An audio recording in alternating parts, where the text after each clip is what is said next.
Hello guys, जय हिंद जय भारत।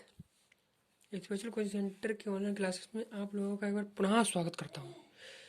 मैं मनोज गंगवार और आज मैं आप लोगों के लिए एक ऐसी वीडियो लेकर आया हूं जिसमें मैं बेसिक से आपको बताऊंगा। मैथ का जो बेस है उसको क्लियर करूंगा और आई होप, मैं आशा करता हूं आप सभी लोग अच्छे होंगे। आप सभी लोग जानते हैं कि आज कल कोरोना का माहौल बहुत ही गंभीर होता जा रहा है और कोरोना की थर्ड और फोर्थ स्टेज आ चुकी है। चलिए, अपना ख्याल रखिएगा, मैं यही आशा करता हूँ। और अगर नेक्स्ट भी जाड़ा बुखार आए तो तुरंत प्रिस्क्रिप्शन से संपर्क करें और दवाई लें। चलिए, इसी के साथ वीडियो शुरू करता हूँ।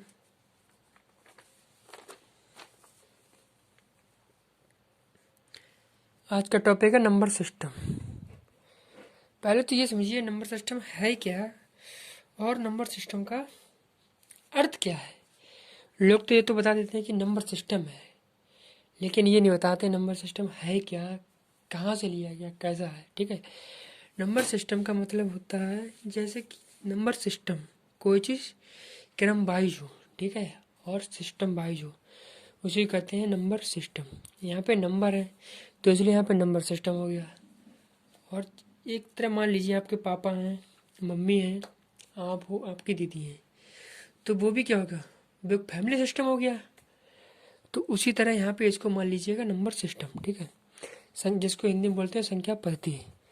तो संख्या पद्धति की डेफिनेशन क्या है, number system, definition of number system क्या है, एक ऐसी पद्धति जिसमें विभिन्न प्रकार की संख्याओं एवं उनके मध्य संबंधों व नियमों का क्रमबद्ध अध्ययन किया जाता है, संख्या पद्धति कहलाती है। देखो, जो मैंने अभी बताया वही तो है। क्या है, एक ऐसी पद्धति जिसमें विभिन्न प्रकार की संख्याओं एवं उनके मध्य संबंधों व नियमों का क्रमबद्ध अध्ययन किया जाता है, संख्या पद्धति कहलाती है।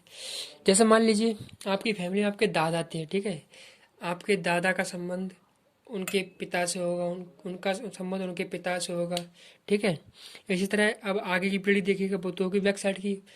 अब आगे की पीढ़ी देखिएगा, आगे पीढ़ी क्या है, आपके दादा, दादा के बेटा आपके पिता, और आपके पिता, और आपके पिता के बेटा आप, और उसके बाद जो आने वाले आपके पिता होंगे, आपके बेटा होंगे, आप उनके पिता बनोगे, वो उनके पिता बनेंगे, वो उनके पिता बनेंगे। तो ये क्या हो गया है, एक संबंधी तो है और क्या है, एक क्रमबद्ध है, क्रम से चल रहा है, नहीं चल रहा है, जिसको गांव में या शहरों में कहते हैं कि पीढ़ी चलना। ठीक है, एक दूसरे की पीढ़ी वाइज। ठीक है, इसी कहते हैं नंबर सिस्टम।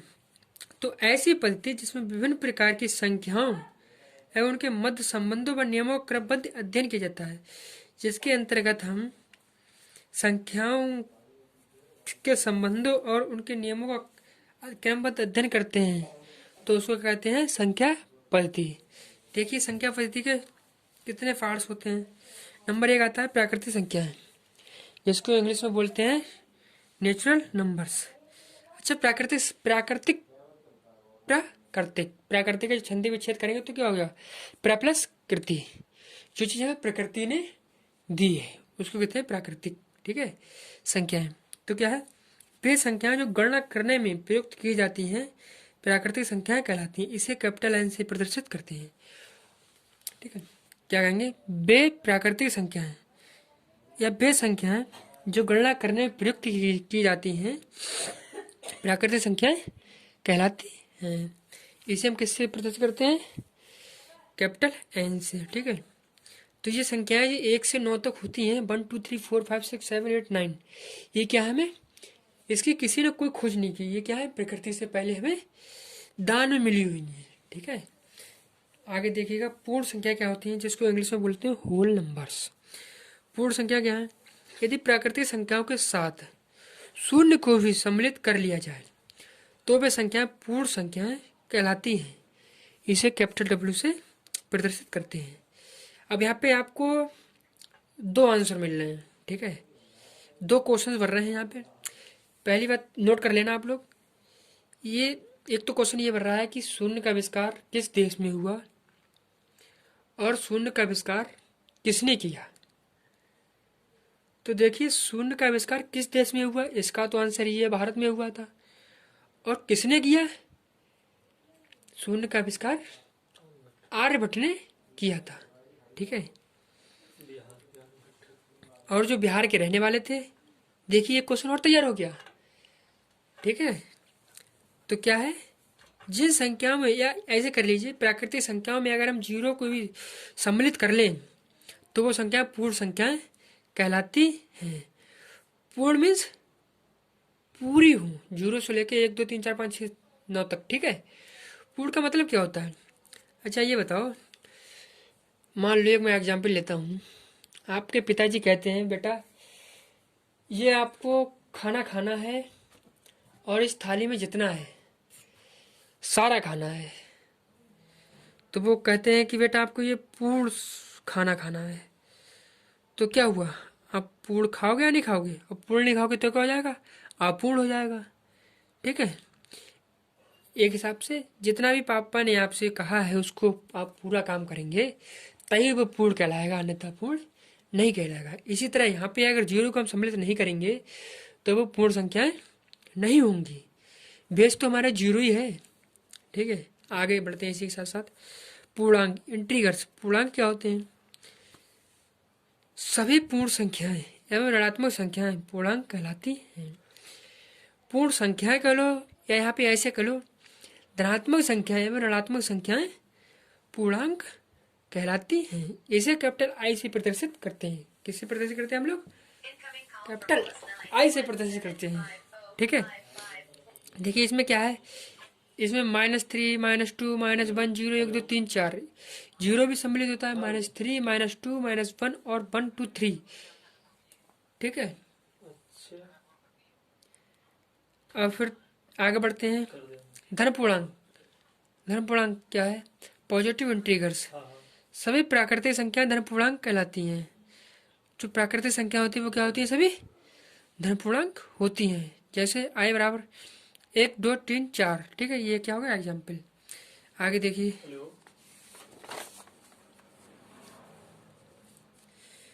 ऋण पूर्णांक क्या है? Negative integrals.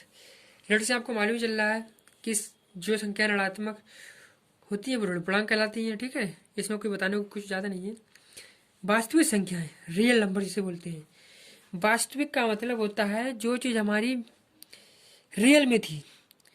मान लीजिए आपका चेहरे पे दाग थे, तो वो तो आपकी वास्तविक शक्ल हो गई। ठीक है।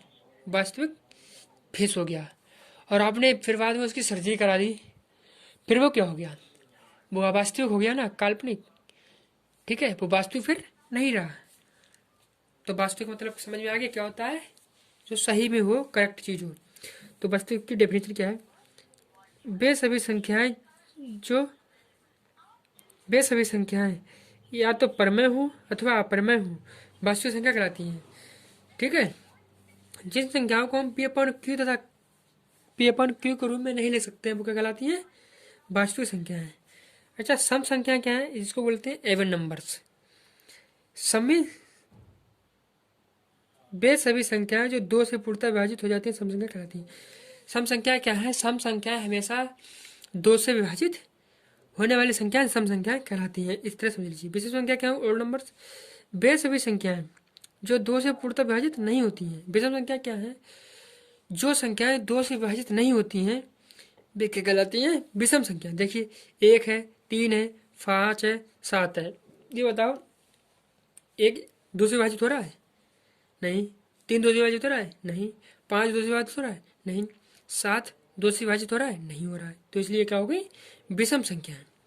देखिए इतना ध्यान रखिए, सम संख्या क्या होती है? जो संख्या 2 से पूर्णतः विभाजित होती है वो सम संख्या कहलाती है, और जो संख्या 2 से पूर्णतः विभाजित नहीं होती है वो कहलाती है विषम संख्या। ठीक है। इतना ध्यान रखिए। आभाज्य संख्या क्या होती है? Prime numbers. वे सभी संख्याएं जो एक बार स्वयं के अतिरिक्त किसी अन्य संख्या से पूर्णतः विभाजित ना हो अभाज्य संख्या कहलाती है। वे सभी संख्याएं जो एक बार स्वयं के अतिरिक्त स्वयं के अतिरिक्त किसी अन्य संख्या से पूर्णतः विभाजित न हो, आवाज संख्या कहलाती हैं। 2, 3, 5, 7, 11 ये क्या है? एक से विभाजित हो रही हैं और अपने आप से। देखो मैं एक एग्जाम्पल देता हूँ, बड़ा इंटरेस्ट एग्जाम्पल है। एग्जाम्पल क्या है, बहुत से बच्चे होते हैं वो क्या कहते हैं कि मैं अपनी बात मानता हूँ, अपने सिर्फ पिताजी की बात मानता हूँ और किसी की बात नहीं मानता हूँ। तो यहाँ पे क्या हो गया, वो भी एक अभाज्य बच्चा है, अपनी बात मानता है, अपने पिता की बात मानता है, भाई नॉर्मल सी बात है, और किसी की बात वो नहीं मानता है। ठीक है, इसी तरह यहाँ पे है। और भाज्य संख्या क्या होती है, वे सभी संख्याएं जो एक बार स्वयं के अतिरिक्त कम से कम एक अन्य संख्या से पूर्णतः विभाजित हो, भाज्य संख्याएं कहलाती हैं। 8 हो गया, 15 हो गया, यहाँ पे 11 नहीं होगा, ठीक है, यहाँ पे होगा 11 भी होगा, 12 भी होगा। क्या है, और भाज्य संख्या क्या है, कंपोसाइट नंबर्स बोलते हैं इसे।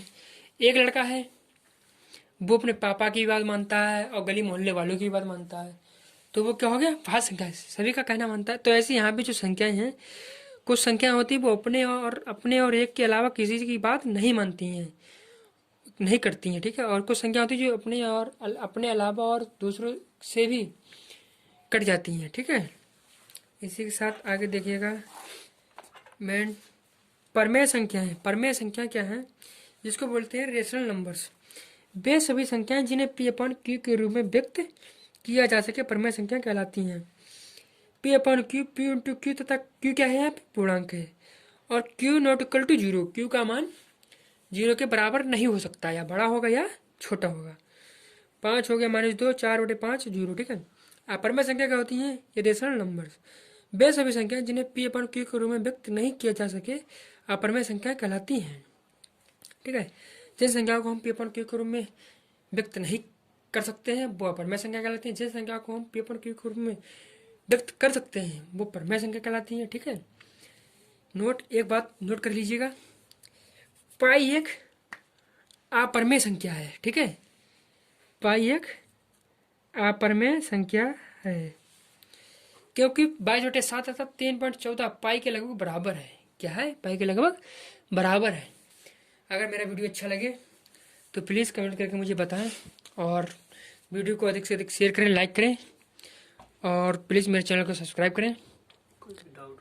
अगर कोई भी डाउट हो किसी भी, तो मुझसे कमेंट्स में मेरे कमेंट्स कर सकते हैं, और प्लीज़ बेल आइकन को दबाएं, जिससे मैं नई वीडियो डालूंगा तो आपके पास सबसे पहले नोटिफिकेशन पहुंच जाए, ठीक है। इसी के साथ मैं ये वीडियो यहीं पे समाप्त करता हूं, और मैं इससे आगे की जो वीडियो है वो जल्द ही डाल दूंगा, आप लोगों को मिल जाएगा, लिंक भेज दूंगा, ठीक है। जय हिंद, जय भारत।